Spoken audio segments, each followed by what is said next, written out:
Wall Street Book Club. Evan Jefferson, brother, much love. Educating, elevating, because in knowledge is the power and we'll never give it up. Literature that's for the masses. Where to put your money down, now how to watch your assets.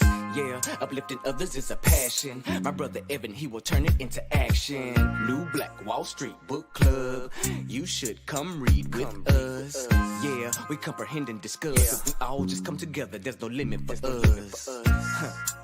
Here comes your host, New Black Wall Street. Evan, take it away. New Black Wall Street. New Black Wall Street Book Club. Hey, grand rising to you, beautiful people. Thanks so much for joining us here today on the New Black Wall Street Book Club, where Black folk do read. You put it in a book like the Black Billionaires Club, written by yours truly, and we absolutely will find it. Today on this fantastic Friday, we have an announcement to make that today will be the final episode of the New Black Wall Street Book Club, our morning editions. It's so hard to say goodbye to yesterday. We've been doing this for 3 years strong for our community, and it's time for us to move on.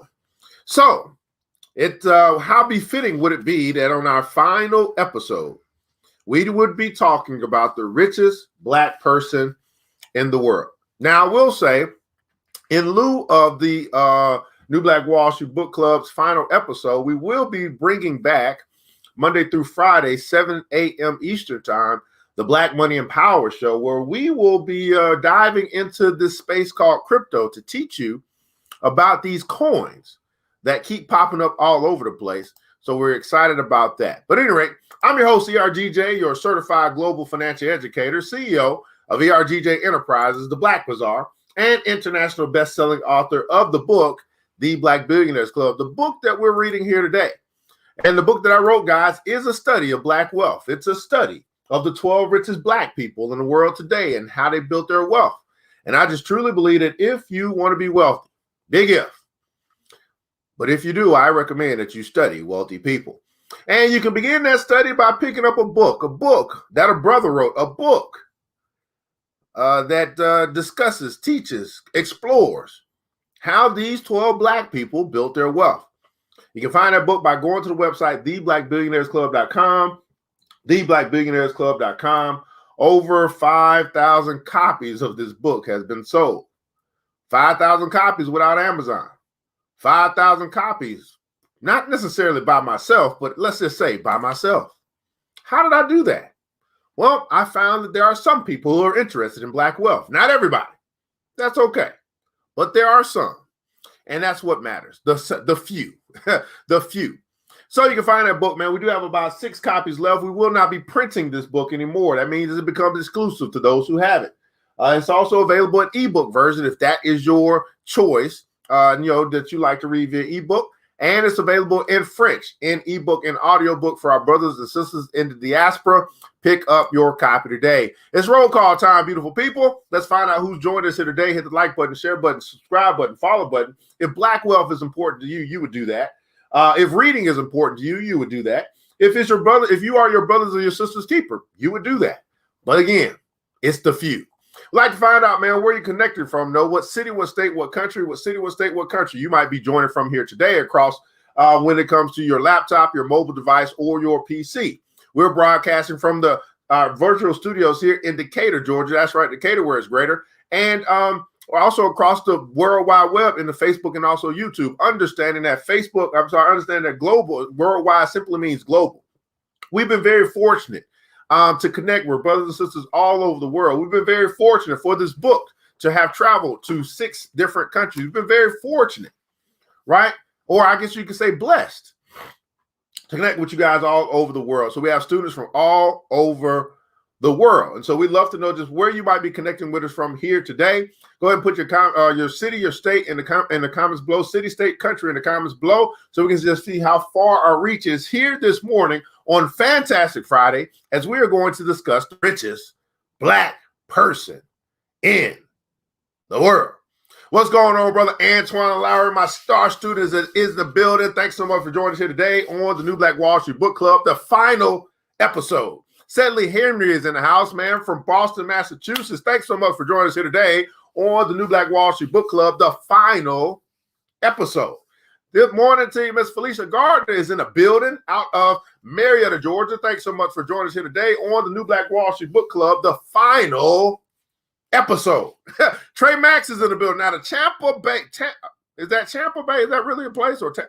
Okay, you said Tampa Bay, so I guess it's Tampa Bay. All right, oh, Tampa Bay, I got you, champs. Out of Tampa Bay, Florida, man. Trey Max, thanks so much for joining us today on the New Black Wall Street Book Club, the final episode. Great day to you, Miss Sincere Newman, out of Mableton, Georgia. Thanks so much for joining us here today on the New Black Wall Street Book Club, our final episode. It is kind of bittersweet, I'll tell you. I mean, I'm almost crying a little bit, but here's what we're going to be discussing today. This going to cheer me up. The richest black person in the world that most of you don't know. So I started doing this book 4 years ago. I started doing this thing called research when I discovered that I didn't know who the rich black people were. I had read the Forbes 100 list where they list out, the richest people in the world. And on that top 100 list, not one of them were black. So I said, well, where the hell are my brothers and my sisters on this list? Of course, I couldn't find them. It took a while to find them. Then I said, well, maybe I could find a book on them. Couldn't find a book on them. So I said, well, I guess I'm supposed to write the book. And so I did 4 years ago. And then we will start to work on version 2 here shortly once those last 6 copies get gone. So the richest black person in the world, his name, in case you guys don't know, is Aliko Dangote. Here is Aliko Dangote. He is the richest black person in the world. Aliko Dangote, the richest black person in the world. What's going on with you? Miss Antoinette Ross is a boss. Thanks so much for joining us today on the New Black Wall Street Book Club, the final episode. And let's talk about Mr. Aliko Dangote. Again, 30 minutes a day, my beautiful people, to get broke and stupid away. The New Black Wall Street Book Club. Let's read. So here's the billionaire bio of one Aliko Dangote, GCON, which we'll find out what that is in a little bit. He's the chairman, chief executive officer, and president of Dangote Industries Limited. He's the chief executive officer of Dangote Bale, Nigeria Limited. He's the founding president and chief executive officer of Dangote Group. Chairman and director of Dangote Cement, the continent's largest cement producer. Non-executive chairman of Benue Cement Company, PLC, and Dangote Sugar Refinery, PLC. He's the president at the Nigerian Stock Exchange. He's a member of the advisory board of Islamic Corporation for the Development of the Private Sector. He's a director at Transcorp Hilton Hotel. He's a director of the Corporate Council of Africa. He's the president of the Dangote Foundation.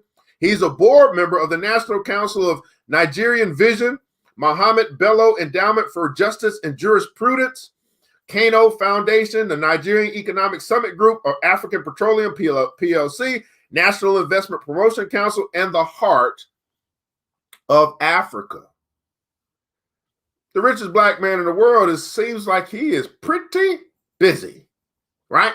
Owning, running, and controlling stuff. So here today we'll find out, or at least we'll do our best to find out, just how did Aliko Dangote build his wealth? How did he become the richest black person in the world with $11.9 billion net worth? How? Everybody put in console, how? How did he do it? Now, what's very interesting here, what I love about reading stuff like this or coming across information like this, because I always say to myself, you know what? If Aliko Dangote can do it, so can I. Now, I have an example. Now, I have a forerunner. And I don't know about you, but I think it might be wise to, if you are concerned about money at all, if you're concerned about leaving a legacy, inheritance for your children, all that good stuff that we talk about, it might be wise to know the richest black person in the world, and how they did it. New Black Wall Street Book Club. Let's read. Aliko Dangote was born into a wealthy Muslim family and is the great-grandson of Alhaji Al-Hassan Dantata, the richest African at the time of his death in 1955. Even though he was born into a wealthy family, he was very business-minded right as a young boy. Dangote stated, "I can remember when I was in primary school, I would go and buy cartons of sweets or sugar boxes, and I would start selling them just to make money. I was so interested in business even at that time." As a self-employed person with minimum basic education, Dangote has found business success through determination, honesty, and perseverance. Determination, honesty, and perseverance. He successfully transformed a small trading business into a multi-billionaire business which spans the West African sub-region. At the age of 21, Dangote used a loan of approximately $3,000 from his uncle to begin a trading enterprise in food staples such as rice and vegetable oil. In May of 1981, he established the Dangote Group, which began as a small trading firm, but has grown into one of the biggest conglomerates in the continent that extended its influence to nations such as Benin, Ghana, Nigeria, and Togo. With this group, he extended his business ventures into buying trucks, importing cement, and transport. He later became involved with fish, flour, salt, sugar distribution throughout northern Nigeria. The Dangote Group imports 400,000 metric tons of sugar annually, which accounts for about 70% of the total requirements of Nigeria. A major portion of their money comes from the booming sugar trade in Nigeria, and they are the main suppliers to the manufacturers of Coca-Cola, Pepsi, 7-Up in the country. The Dangote Group controls most of the sugar production in the country and is considered a monopoly in Nigeria. His sugar refinery is the largest in Africa and the third largest in the world. Can I get some pineapples in the chat, please? Pineapples in the chat. The black man built the largest sugar refinery in Africa, which is also the third largest in the world. Dangote Group imports 200,000 metric tons of rice annually, along with tons of cement, fertilizer, and building materials. The group also imports fish and owns 3 big fishing trawlers chartered for fishing with a 5,000 metric ton capacity. The group exports cotton, cocoa, cashew nuts, sesame seed, ginger, and gum, Arabic, to several countries. In 1992, the Obahana Cement PLC was incorporated and changed its name to the Dangote Cement PLC in July of 2010. Aliko Dangote owns about 90% of publicly traded Dangote Cement through a holding company.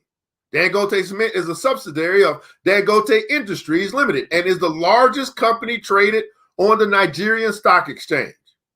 Dangote Cement produces 44 million metric tons annually and plans to increase its output 33% by 2020. In 1999, Dangote developed into an industrialist and switched focus from importing goods to manufacturing products from the Nigerian economy. Notice that. He switched from bringing stuff in to making stuff or producing stuff. Everybody put a comment, so produce.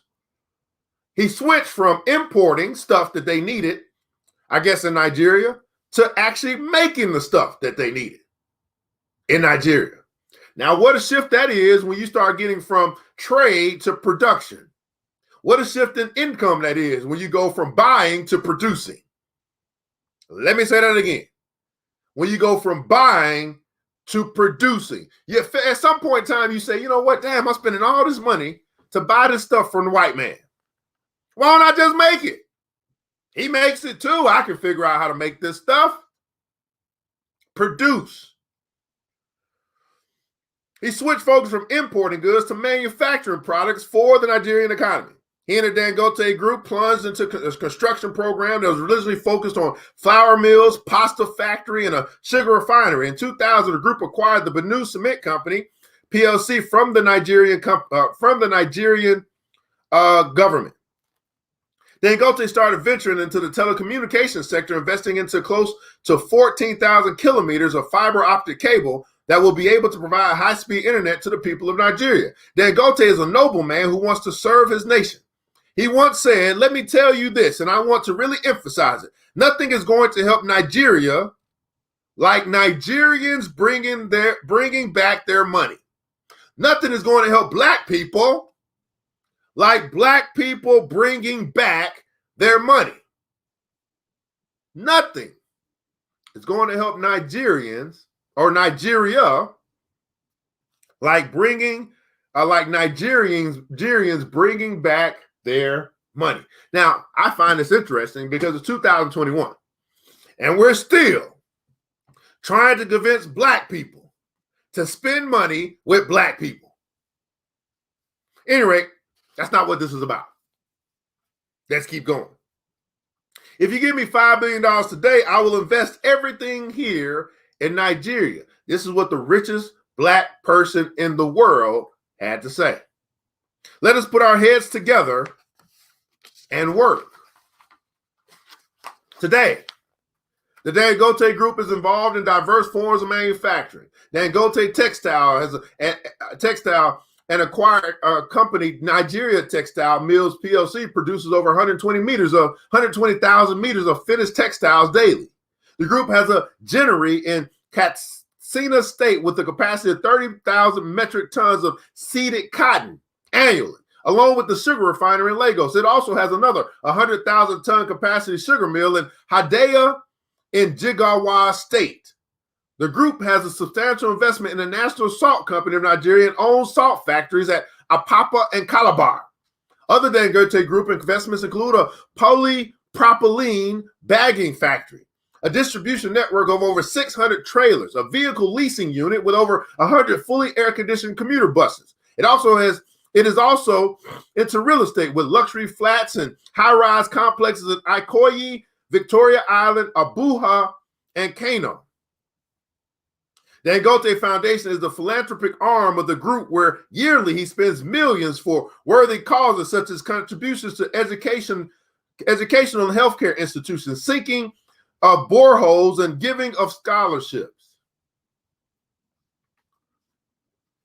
Mr. Aliko Dangote, the richest Black person in the world that most Black people still don't know about. $11.9 billion. Now, here's some things that we found. This brother's into production or producing. He said that, you know what, he basically said, you know what, we need to make some stuff and sell it. Make some stuff and export it so they can buy from us. Why do we got to keep buying from them when we can make it and they can buy it from us? So what are some things that they make? Cement being probably the number one thing that Mr. Aliko Dangote does, supplying cement to all over the world. Sugar, supplying sugar all over the world. See, it's something about being a manufacturer or a producer. You become a supplier while they become the consumer. You be supplier and you sell it at wholesale.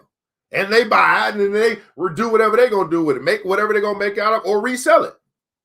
But he was learning this stuff since a young age, since he was in elementary school, learning how to trade. Then he got into learning how to produce or manufacture the stuff that you could manufacture in Nigeria from their vast resources that, you know, the continent has. Just imagine how much more stuff could the continent create or provide or manufacture from all of our resources in Africa. He was into cement, sugar, rice, textiles. What I really get from Aliko, what I really get from Mr. Dangote is this. He made stuff or created stuff or produced stuff or manufactured stuff that people need. Think about that for a second. I ain't hear nothing about a t-shirt company. I hear a lot about what people, what a vast majority of people need. Cement. These are what we call commodities. Rice, cocoa, you know what I'm saying? What else? Cashew nuts, sesame seed, ginger, gum, cotton. He decided to produce and export and provide shit that people need, and has become the richest black person in the world because of it. So I tell you, what has learning about Aliko Dangote done for me? It shifted the way I think. Right? I went from a what I want to give people philosophy to what do people need philosophy. And as I started to think about what people need, then I started thinking about, well, what can I provide? What can I produce? What can I create that people need? Change my income. I'm telling you, because growing up and, in my hood, we all thought alike. You go from, doing your little thing, doing your little illegal stuff and selling some weed or whatever the case may be to open up a radio shop. Let's get some music in the cars. I went from what I wanted to give people to what do people need and how can I provide that? So you look at one of my businesses, which I don't really talk a lot about because it just does its own thing. But one of my businesses, the Black Bazaar, is filled with stuff that people need: tissue, toilet paper, toothpaste. I make a lot of money selling toothpaste. I make a lot of money selling toothpaste. Sheets. Go figure. Go figure. Here's our billionaire terminology. Here's what I left in the book for your kids to make sure that they walked away with a vast vocabulary, right? They had some billionaire words that they understood, and now they could speak those words as well. So we came across this word GCON, or this, I guess it's a acronym, GCON. It stands for Grand Commander of the Order, and this is of Nigeria. It's the country's second highest civilian honor awarded by the president. So Aliko Dangote has been awarded the second highest civilian honor in the country of Nigeria. Conglomerate. I think we covered this word before, but many different things or parts that are put or grouped together to form a whole, but remain distinct entities. So if you heard about the Dangote group, you heard about all these different parts, the Dangote cement and Dangote sugar and all this stuff. All those are parts that make up the conglomerate of the Dangote group. Honor. That's high respect or esteem. That's honor. HONOUR is how that's spelled.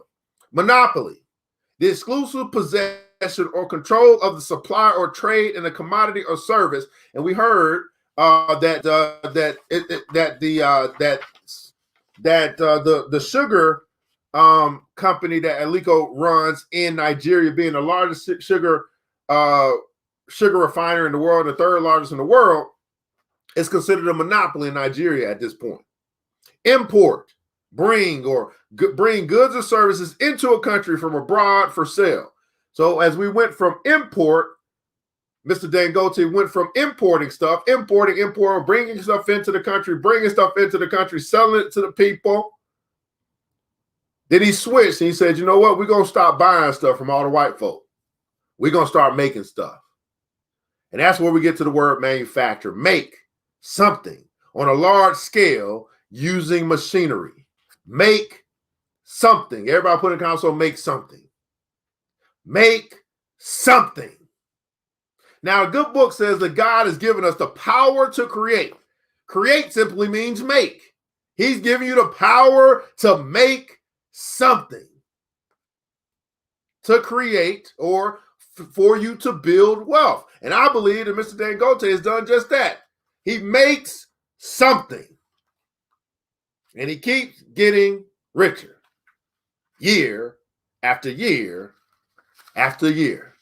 to the tune of $11.9 billion man, $11.9 billion black man when this book was written in 2017. Now, I must say this. I want to say thank you to you and to all of our guests, all of our watchers, all of our sharers of the New Black Wall Street Book Club over the last 3 years. As I said, and I'll repeat once again, today is the final episode of the New Black Wall Street Book Club, our morning editions. Now, it's not a sad day for us because we actually have a after dark or evening edition that we do Sunday through Thursday nights at 9 p.m. Eastern time. We found that reading is even more effective when you read at night, so we decided to switch from mornings to evenings. But we did want to let you know, especially for those that have been tuning in faithfully to read with us in the mornings, that today is the final episode.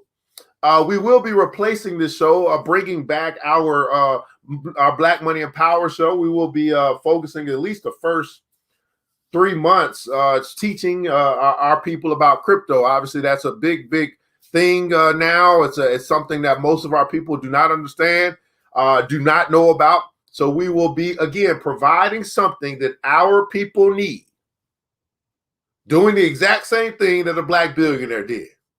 And I don't know about you, but I've decided I'm going to learn what billionaires do, and I'm going to go do it because I want to be a billionaire. You may not want to be rich. That's okay. Or you may not want to be a billionaire. That's okay. I do. So I studied them. I wrote about them. I provided information to my community because I felt like this is something our community needed. And I not only have done that, I read about them and I do what they do. It's just that simple to me. At any rate, Mr. Henley said Mr. Dangote is building the largest, biggest oil refiner in Africa and Nigeria as we speak. He not stopping. You know what I'm saying? Say they don't stop. They get money. They say, what can I do with this money to make the world a better place? What can I do to provide to supply another need to my community or my or the world? And they just keep doing it. You see, you start with one, eventually you get to two, eventually you get to four, and then you get to six. So we might think it's big, we might think it's a lot. This is just what they do. I mean, when you start getting money like that, you got to do something with it. Why not make something? Sell it. Provide or supply to the needs of the community. Well, beautiful people, it's so hard to say goodbye to yesterday. But today is the final episode of the New Black Wall Street Book Club. It has been fun for 3 years. For those that might be transitioning to our evening book club, but some of you guys are already there. You can find us on BBC TV. Let me put that up for you in case you want to follow that, because we are moving as well. So we do have a Black-owned collaboration to become our own media, to bring our own content. So we can't really we can stop complaining about what they put on TV, and we can choose not to watch what they put on TV. We can choose to watch ourselves in our own TV, our own publication, so to speak. And we're starting with Facebook just to see what kind of interest we get. And we've already got some pretty good responses from the people. So that's BBC TV. You can find us on Facebook.com/BlackBCTV. I was trying to get BBC TV, but it was already taken. So Facebook.com or just Facebook.com/BlackBCTV. Go ahead and hit that like button, that like the page or whatever the case may be, so you can be aware of the content that we provide. We do. We have obviously the Black Money and Power show, the New Black Wall Street Book Club. We have some a cooking show. We have some relationship shows. We got more that we'll be bringing as time goes by. But at any rate, this is the New Black Wall Street Book Club, where Black folk do read. You put it in a book, like the Black Billionaires Club, written by yours truly, and we absolutely will find it. I want you guys to remember this, that it takes a village. It starts with us. Let's build as we climb together. We got, beautiful people. Matter of fact, all we really need And thank God, that's more than enough. You can find us again on different places. Again, the New Black Wall Street, the Black Money and Power Show will be coming on at 7 a.m. on ERGJ Enterprises, Financial Health Mentor, starting next week, Monday through Friday. We'll be learning about crypto, and I know those numbers are going to go up. When we start talking about crypto, everybody want to know about crypto, so guess what? We'll teach you about crypto. And then you can also find us, the New Black Wall Street Book Club, the After Dark edition. We read at night now for a lot of reasons, but we read at night now, Sunday through Thursday, 9 p.m. Eastern Standard Time. So this will disappear in the morning, but we do have something to fill it in the evening. Until then, guys, you know what time it is. Mr. DJ, hit the music. New black. It's the New Black Wall Street Book Club with your host, Evan Jefferson. It's time for us to go. Yeah. Now, you ain't got to leave the computer, but we encourage you to get out there and learn and apply all the things you learn at the New Black Wall Street Book Club. Yeah. The New Black Wall Street.